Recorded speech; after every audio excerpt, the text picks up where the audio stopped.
Quem me acompanha já ouviu falar sobre isso assim diversas vezes, incansáveis vezes. Filme é sobre como as coisas vão terminar, série é sobre como as coisas vão continuar. Nesse sentido, Round 6 foi originalmente concebido para ter um final conclusivo na primeira temporada, ainda que em aberto. O autor, o Hwang Dong-hyuk, sempre deixou isso muito bem claro. Porém, por pressão do sucesso avassalador dessa temporada inicial, a segunda temporada da série vem com essa aposta de expandir os assuntos, trazer novos temas, novas discussões, bem como situações e perspectivas que aí, para minha surpresa, garantem certa originalidade a essa continuação. Mesmo que isso parta de elementos muito parecidos. Então copia.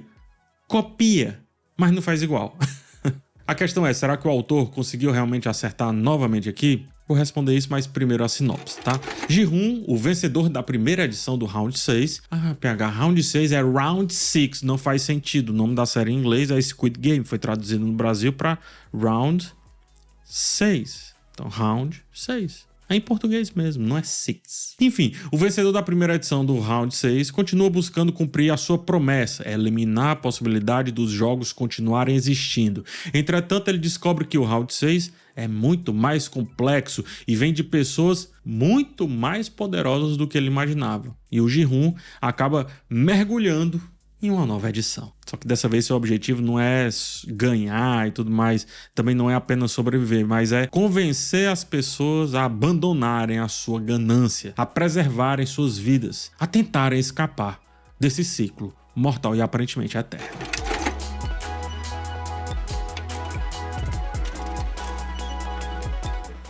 A partir dessa sinopse está claro como o tema arrependimento ganha muito destaque. O Ji-hoon torna-se o resultado sombrio do preço que pagou por todo o dinheiro que ele ganhou. Isso conecta a nova temporada com algo que já foi tratado lá na primeira, mas aqui vem, acredito, com um pouco mais de profundidade, que é, no caso, o impacto das relações construídas dentro do jogo na vida das pessoas que lá estiveram. Por exemplo, a sua conexão com o velho, o Yunan, lá na primeira temporada, que parecia ser genuína, revelou-se ao final ilusória, nos fazendo pensar sobre como até mesmo os laços mais profundos vindo deste jogo macabro era moldado por sustentar esse jogo. Após vencer, o Ji-hoon ele vive uma vida vazia, uma vida completamente marcada pelo remorso. Nada do glamour que se espera do vencedor, o que me leva a uma grande reflexão dessa temporada. A ganância vem ser tratada sob exatamente essa ótica. Qual é a do vencedor? Tá, eu ganhei, e agora? E aí não se trata apenas de uma ganância intrínseca ao ser humano, mas de uma reflexão sobre como a busca incessante por prosperidade pode nos desviar de caminhos mais simples. O Ji-hoon, enquanto resultado do que aconteceu lá na primeira temporada, demonstra como os jogos destroem o caráter a partir do custo ético da busca desenfreada por dinheiro e das concessões feitas em nome da sobrevivência dentro de uma sociedade que normaliza esse jogo do capital. Percebe como a segunda temporada se justifica ao rapidamente encontrar novos conflitos, novas motivações, baseando-se no resultado de tudo que a primeira fez, ou seja, ela não invalida o que aconteceu por lá. É diferente de diversas séries que, para continuar, precisam ficar invalidando o que aconteceu. Ela não invalida. Tudo faz sentido. Tudo que aconteceu por lá ganha peso. Vem pra cá como uma mochila que o Ji-hoon fica aqui utilizando o tempo inteiro. E a gente vê o fardo que ele carrega. Ou seja, ela nem invalida o que aconteceu por lá, mas também nem precisa amplificar muito. Apenas inserir novos parâmetros para pensarmos sobre tudo que aconteceu e que agora está também acontecendo mais uma vez. E nesse caminho, é evidente, apresentar novos jogos, situações, conflitos, para dar aquele refresco, aquela chamada de atenção. Eu confesso que eu preferiria que a primeira temporada tivesse permanecido como um produto único. Eu sempre vou preferir isso, tá? Mesmo com o final aberto e bem reflexivo que ela tinha. Só que eu preciso reconhecer o mérito da continuação. Já no primeiro, no máximo no segundo episódio, ela apresenta claramente seus novos temas, suas novas motivações e aprofunda a narrativa de forma coerente, sem desmerecer o que a trouxe até aqui. Só a título de comparação, baixem as armas, é só para comparar. É diferente da segunda temporada de La Casa de Papel, por exemplo, que é só um recalchutado da primeira temporada, com situações supostamente maiores, mas que não necessariamente trazem reflexões melhores, ou pior, anula muitas questões que foram feitas lá na primeira temporada ou simplesmente as repetem. Tô falando em termos de reflexão, mas enfim, tô só comparando as duas para deixar mais claro aqui o meu ponto. E aí eu tenho que destacar o primeiro episódio, que traz de volta ali o personagem do recrutador, né, um elemento secundário lá na primeira temporada, e aqui ganha um papel mais significativo, pelo menos por um curto espaço de tempo, mas que vem abordar de forma bem provocativa esse tema da ganância intrínseca ao ser humano. O recrutador reaparece oferecendo a mendigos duas escolhas, um bilhete de loteria ou um pão. A partir dessa escolha, o episódio provoca uma reflexão sobre o que realmente move a humanidade: o desejo básico por sobrevivência, isto é, comer, ou a ânsia por dinheiro. A resposta parece óbvia, já que a sociedade é estruturada em torno do capital.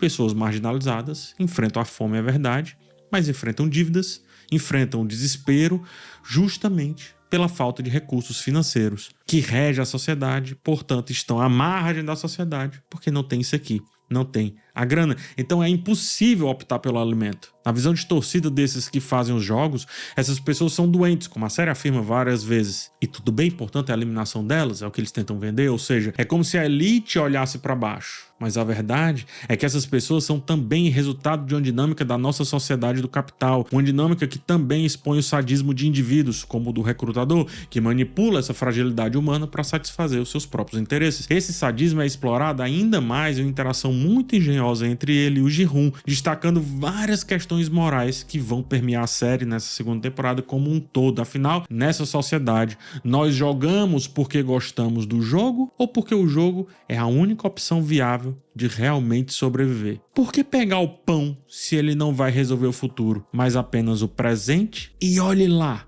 Eu considero esse início, assim, essa abertura, uma demonstração da sagacidade do autor, que trouxe um assunto bem debatido na primeira temporada para ser debatido novamente, só que sobre novas perspectivas, aprofundando o entendimento do Ji-hoon, brincando com a percepção do que é sorte e do que é desprendimento para com a vida e assim sucessivamente. Round 6 pode ser analisado de forma complexa, mas a sua base é incrivelmente simples, como a dessa cena do recrutador ali com o Ji-hoon, como também essa pergunta: o pão ou o bilhete de loteria? E dentro dessa simplicidade, o ouro é que o autor insere símbolos fortes demais e igualmente sutis, permitindo leituras mais profundas e nos convidando a ficarmos engajados o tempo inteiro, mas também abraça aqueles que só querem ver o resultado das encruzilhadas e tá tudo bem, afinal é só um jogo.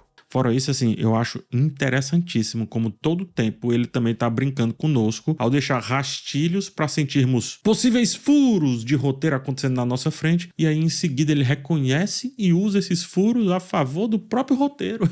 Que sagaz, cara. Isso é habilidade, eu gostei. Ele já fazia isso na primeira temporada, mas aqui ele faz bem mais.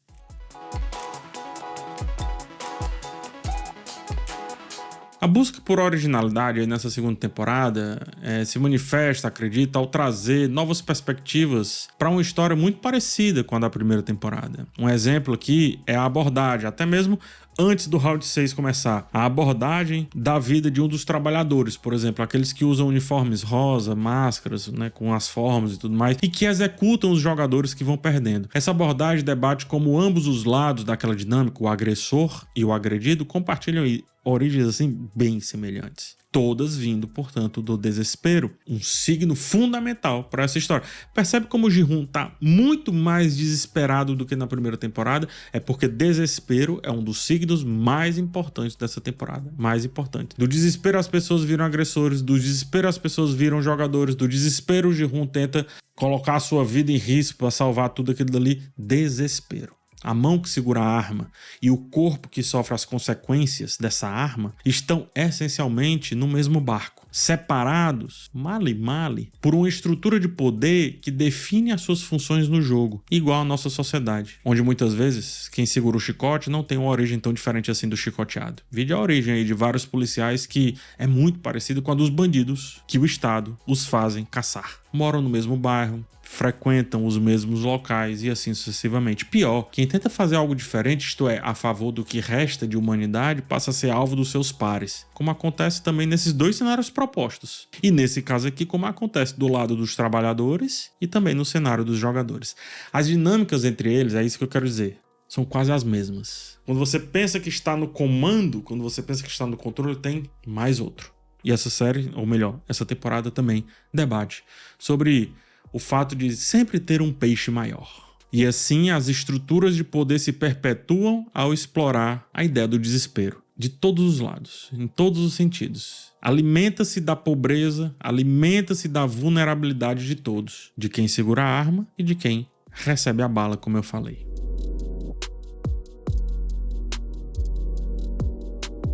A segunda temporada de Round 6, curiosamente, não apresenta um crescimento em relação à primeira. Não se abraça a megalomania que geralmente acontece nas continuações de filmes e séries. A sua resolução não está no mais, porém no como irá abordar os velhos e os novos temas. A temporada inicial já era suficientemente impactante e muito bem construída. E além, eu acho que era dar um tiro na água. Os cenários, por exemplo, eles eram utilizados de forma extremamente orgânica, né? Os sets de filmagem são projetados para que os jogos funcionem de maneira convincente dentro desse mundo artificial. O que eu acredito era um elemento essencial para que a série alcançasse seus objetivos. E a artificialidade volta para essa segunda temporada. E volta sendo também um tema, porque a série permite, a partir da mesma escala de antes, a partir de cenários muito parecidos, vender-nos, melhor dizendo, essa sensação de enclausuramento, essa sensação claustrofóbica. Em Round 6, a força do design de produção está na habilidade de reutilizar espaços, de explorar ambientes de forma inteligente, sair do cenário principal apenas o suficiente para permitir o público respirar antes de retornar ao aconchego macabro dos jogos. Eu gosto que isso permanece. Eu gosto que eles não precisaram inventar um negócio mais escalafobético ainda. Não, nada disso. Pelo contrário. Olha só, tem uma adição muito interessante nessa segunda temporada. Agora falando em termos de narrativa, vai. É a maior relevância do personagem interpretado pelo Lee Byung-hun, que é o frontman. Enquanto na primeira temporada ele tinha uma presença meio secundária, né, meio soturna até, aqui ele ganha mais espaço. Ele dá cara, literalmente, pro jogo, fazendo um papel fundamental, tanto do ponto de vista temático, quanto do ponto de vista narrativo. Isto é, ele vem para bagunçar um jogo que parecia de cartas marcadas. O personagem dele traz novas aflições para a história. Alimenta a sensação de que sabemos mais do que o protagonista, mas também nos deixa uma dúvida. Será que o Ji-hoon, o protagonista, não sabe mais do que ele está revelando pra gente? Sabemos que alguém de dentro do jogo está envolvido, ou pode estar envolvido no jogo, como ele mesmo aprendeu lá na primeira temporada, como foi com o Yunan, né, o velho. Mas será que o Ji-hoon também percebe isso? Então, só de refletir sobre isso já demonstra como é importante ter o Byung-hun para plantar essa dúvida constante e criar aquele envolvimento que queremos, querermos, melhor dizendo, alertar o protagonista, enquanto também a gente desconfia que ele talvez já esteja alerta com relação a isso. Assim como o Yunan fazia, o Ji-hoon jogar o grande jogo sem saber, agora a interação é com o personagem do Byung-hun. Fora que, quando esses dois grandes atores compartilham cenas, os diálogos se tornam ainda mais dinâmicos e envolventes, beneficiando muito toda a narrativa, mas muito. Mas é importante reconhecer que muito se repete, mas quando parece que a trama vai cair na monotonia, novos elementos, novos personagens, novos conflitos surgem para refrescar o ritmo e jogar o nosso olhar para outros lados daquela história. Esse daqui é o resumo da ópera dos pontos bons. Destaco alguns aspectos que me incomodam um pouco. Um deles é um tom mais bobinho de certos personagens que seguem arquétipos clássicos do dorama, que é o do comediante, aquele cara mais debochado. Eu entendo que isso faz parte de um contexto cultural, mas é frustrante quando um personagem força situações pouco coerentes para a narrativa, como por exemplo, um personagem perde um amigo e poucos dias depois, um dia depois eu diria, ele tá fazendo piada como se nada tivesse acontecido. Cara, você viu seu amigo morrer na sua frente, como que você tá de boa? Não faz sentido. Essas inserções eu acho que, sobretudo fora do jogo ali, né, em muitos casos, parecem mais uma distração do que algo que vai contribuir com o avanço ali da história. Outro ponto que atrapalha bastante a fluidez é algo muito comum nas séries da Netflix, especialmente nas mais populares, que é essa repetição incessante de temas e o prolongamento de situações que poderiam ser resolvidas assim em segundos. O autor de Round 6, deixei bem claro aqui, é claramente sagaz, é muito habilidoso em manipular a audiência e eu tenho certeza que ele não precisa recorrer a esse recurso, mas parece fazer isso por convenções do algoritmo da Netflix. A estrutura da série parece projetada para o formato maratona, mais uma vez, em que o espectador pode se distrair com o celular ou fazer pausas durante a exibição sem se perder completamente, e eu não sentia isso na primeira temporada. Então muitos elementos aqui são repetidos só para garantir que o público permaneça engajado, mesmo que de maneira bem superficial. Dá vontade às vezes de pular capítulos. E perceba, é uma temporada mais curta do que a temporada passada. E isso deixa a série um pouco pesada. Então, em vez de avançar com ritmo e precisão, a narrativa muitas vezes dá voltas desnecessárias, sacrificando parte ali da sua profundidade e também do impacto de grandes momentos.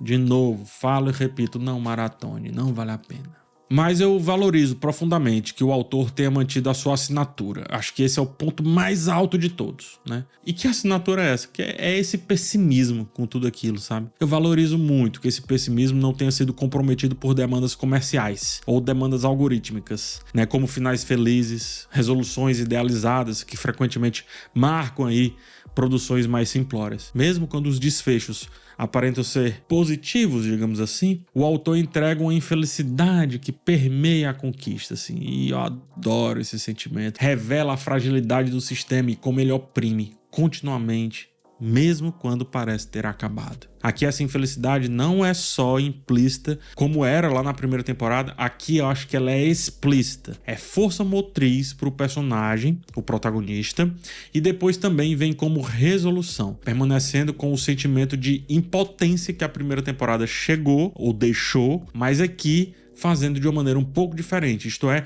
destilando durante todos os episódios. Trocando em miúdos, tá? A gente ficava feliz que ele vencesse os jogos lá na primeira temporada, aqui a gente fica consternado que aquilo ali está continuando. Pelo menos eu. A segunda temporada de Round 6 é tão boa quanto a primeira, e eu tiro o chapéu para criatividade ali nas novas brincadeiras e nas novas situações. Ainda mais impressionante é como a série, mesmo aparentemente repetitiva, consegue propor nos detalhes, cenários e conflitos, situações genuinamente diferentes. Gosto especialmente de como a narrativa não busca algo maior, mas algo significativo, algo com propósito. Isso é raro nas continuações e é extremamente valioso. É isso, muito obrigado por ter chegado até o final desse vídeo. Agora eu te peço licença para faturar um pouquinho, é bem rapidinho. Eu quero te indicar esse livro aqui, Na Sala dos Roteiristas, conversando com os autores de Friends, Família Soprano, Mad Men, Game of Thrones e outras séries que mudaram a TV. Apesar de não ter capítulos aí sobre Round 6, ela aborda várias séries marcantes e faz pensar bastante sobre as diferenças entre narrativa de TV e narrativa de cinema. É um livro bem rico, tá? O link para ele está na descrição e comprando aqui, né, por esse link, você me ajuda aqui com um troquinho, tá? Inclusive, acessando a Amazon por ele, você pode adquirir qualquer outro item que eu também ganho uma porcentagem, ainda que pequena, relevante. Espero te encontrar agora numa próxima oportunidade. Para isso, deixe seu like, se inscreva no canal. Forte abraço em vocês e tchau.